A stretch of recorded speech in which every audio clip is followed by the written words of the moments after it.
இன்னைக்கு நம்ம நல்வழி பாடல் பார்க்க போறோம். சரிங்களா? நல்வழி பாடலோட வரிகளை முதல்ல பார்க்கலாம். அந்த வரிகளை தொடர்ந்து பாடலாக பார்க்கலாம். பாடல் பாடி பிரச்சனை விளக்கத்தை பார்க்கலாங்களா? நல்வழி ஆற்று பெருக்கற்று அடிசுடும் அந்நாளும் அவ்வாறு ஊற்று பெருக்கால் உலகூட்டும் ஏற்றவர்க்கு நல்ல குடி பிறந்தார் நல்கூர்ந்தார் ஆனாலும் இல்லை என மாட்டார் இசைந்து. இந்த நல்வழி பாடலை எழுதியவர் ஔவையார். குழந்தைகளே, இப்போது நான் கூறுவதை நீங்கள் மீண்டும் கூறுங்கள். நல்வழி ஆற்று பெருக்கற்று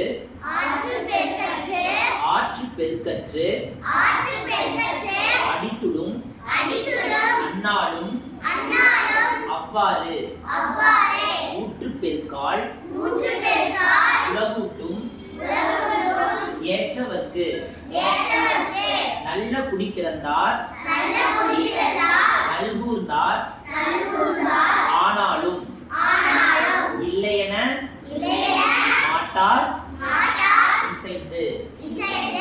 ஔவையார். குழந்தைகளே, இந்த பாடலில் விளக்கம் பார்த்தீங்கன்னா, ஆற்றுல தண்ணீர் வற்றிச்சு அப்படின்னா அந்த ஆற்று மணல் சுடும். சரிங்களா? ஆனா ஆற்று மணல் சுட்டாலும் அந்த ஆற்றுல நம்ம மக்களுக்கு தண்ணி தேவைப்படும் பொழுது ஆற்றை தோன்றும் போது, அந்த மணல் தோன்றும் போது இருக்கின்ற ஊற்றானது மக்களுக்கு பயன் தரக்கூடிய வகையில இருக்கும். சரிங்களா? அது போல நல்ல குடியில் பிறந்த மக்கள் எவ்வளவு துன்பம் அடைந்தாலும் ஒருத்தர் யார் தன்னிடம் பொருள் இல்லை என்று அவங்க கிட்ட கேட்டாங்கன்னா அவங்க கிட்ட இருக்கோ இல்லையோ, இல்லை என்று சொல்லாமல் எல்லாருக்கும் பொருள் என்ன பண்ணுவாங்க, கொடுக்கக்கூடிய அந்த தன்மை படைத்தவர்கள். அதை தான் இந்த நல்வழி கூறுகிறது. இதனை இப்ப பாடலாக பார்க்கலாங்களா? ஆற்று பெருக்கற்று அடிசுடும் அந்நாளும் அவ்வாறு ஊற்று பெருக்கால் உலகூட்டும் ஏற்றவர்க்கு நல்ல குடி பிறந்தார் நல்கூர்ந்தார் ஆனாலும் இல்லையென மாட்டார் இசைந்து. நான் மீண்டும் ஒருமுறை பாடுகிறேன், அனைவரும் கவனமாக கவனிங்கள். நல்வழி ஆற்று பெருக்கற்று அடிசுடும் அந்நாளும் அவ்வாறு ஆற்று பெருக்கற்று அடிசுடும் அந்நாளும் அவ்வாறு ஊற்று பெருக்கால் உலகூட்டும் ஏற்றவர்க்கு நல்ல குடி பிறந்தார் நல்கூர்ந்தார் ஆனாலும்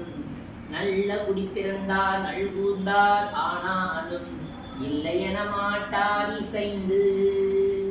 இப்பாடலை எழுதியவர் ஔவையார். பாடலாங்களா? ஆற்று பெருக்கற்று அடிசுடும் அந்நாளும் அவ்வாறு ஊற்று பெருக்கால் உலகூட்டும் ஏற்றவர்க்கு நல்ல குடி பிறந்தார் நல்கூர்ந்தார்